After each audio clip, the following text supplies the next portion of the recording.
Hey everybody, Yankee here. I don't usually do videos on Saturdays, but I got a question in the live chat the other night about the Liberty Safe debacle that's going on right now, and I had no clue anything was even going on, so I wasn't really able to answer the question with any certainty. I told them I'd look into it and I'd get back to them. So that's what I'm doing. I'm getting back to everyone on what I think of what's going on with Liberty Safe right now.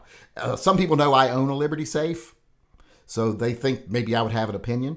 But like I said, I didn't even know this was happening. I don't tend to pay attention to the little daily, ooh, be furious about this, ooh, be furious about that stuff that they try to use to keep everybody angry and distracted. So like I said, I was totally oblivious that this was even a thing. People are calling Liberty Safe the enemies of freedom, and that they're the enemy of the gun community, and that we should boycott them. They need to be canceled, basically. And I wanted to look into why that was. And did I think it was in all valid? Was it a valid reason at all for people to be doing this? And what happened, it appears, is the FBI went to Liberty Safes. They said, hey, there's a person who's a target of an ongoing DOJ investigation, and here are the court orders, warrants, etc., for you to turn over the combination to that safe. And Liberty Safe went and validated that the orders are legitimate and valid, and that the court order and the warrant are true, and then they turned over the information to the police. And now the gun community is so angry, so mad, that they did this. They're saying, I would have never turned over this information.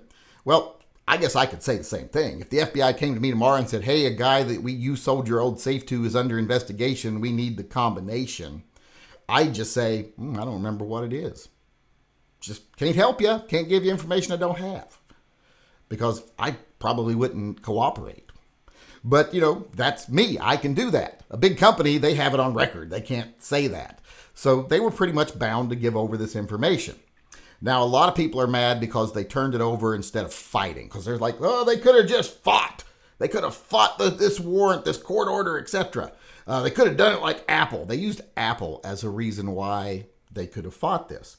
And that's just ridiculous. Apple has unlimited funds and could hold it up in court for tens and tens of years and then would probably still lose in the end.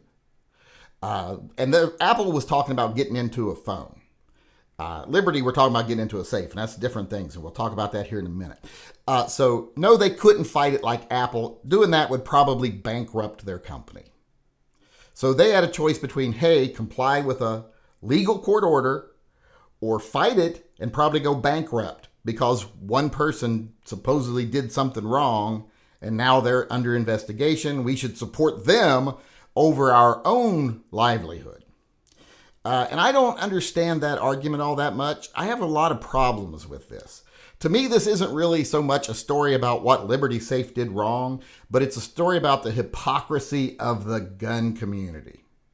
You got so many people in the gun community, and it's usually the same people that are calling for this type of boycott that are like, yay, police, we love the fucking police. Give the police more money. We need more police. They need better weapons. We love them. Lick, lick, lick, lick. Cleaning those boots for them. But then when a company complies with the police in a lawful investigation, they demonize the company. I thought you all liked the police. You were pro-law enforcement. So what is it? Are you pro-criminal? Protect the criminal at all costs, or potential criminal, or are you pro-law enforcement? I don't get it. To me, that's hypocrisy at its finest. I see that in the gun community all the time. We're so pro-police until they're doing something we don't like, or they're actually exposing their true motives, and then now we're all all aghast. So I don't like that. Like I said, that's hypocrisy. Also, this whole notion, like I said, that they could fight it, that's ridiculous. They couldn't fight it. They don't have funds like iPhone, does, Apple does. And here's the difference, like I was saying. Apple was fighting a warrant to get into an iPhone. They knew the longer they drew that out, the harder it was going to be for law enforcement to get into that phone.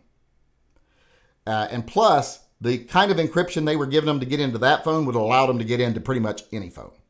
So it was pretty much a big deal. And like I said, even in the end, they were probably going to lose. Same thing with Liberty Safes. They would have spent a lot of money, then they would have lost. And here's the thing. It wouldn't have done any good for anybody because a safe is not a phone. You can't smash a phone with a hammer and get the information out of it. You can smash a safe with a hammer and get the information out of it. They would have just eventually seized the safe, taken it to a secondary location, and opened it.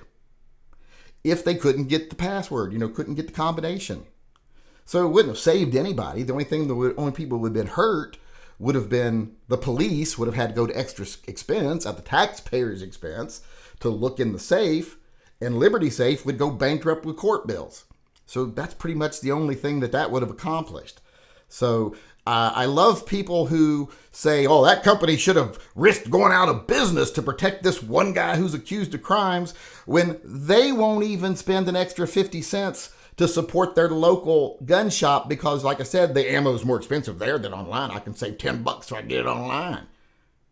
When your local gun shop is essential to your gun freedoms in this country. They won't even step up and walk the walk. They won't even give $10 to a charity or an organization like, Canines for Warriors, Weed for Warriors, any of those groups that support the things they say they love, but then they'll expect a company to go bankrupt over one potential criminal's activities. It just doesn't make a lot of sense to me.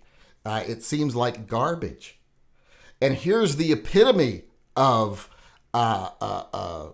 them saying one thing and doing another. The epitome of their hypocrisy is these same people that call for these types of boycotts of Liberty Safe. And as soon as you do anything we don't like, or we can even pretend we don't like, you're dead to us and you're poison.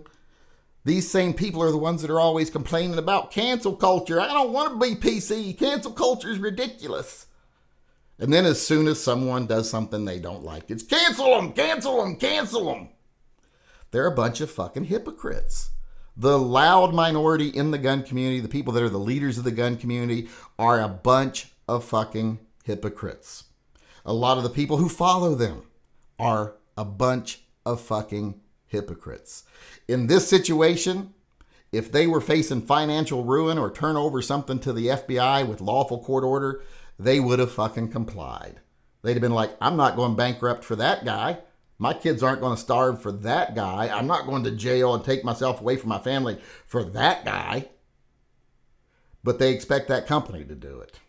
They don't like cancel culture, but as soon as you do anything that they're told they should be mad about, you should be canceled.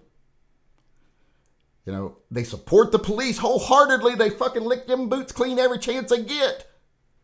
But if the circumstances serve them, they're anti-police. You shouldn't cooperate with them. So they're a bunch of fucking hypocrites. So if you're wanting to know what I think about the Liberty Safe thing, I think, well, it's shame. It's a shame they had to do that.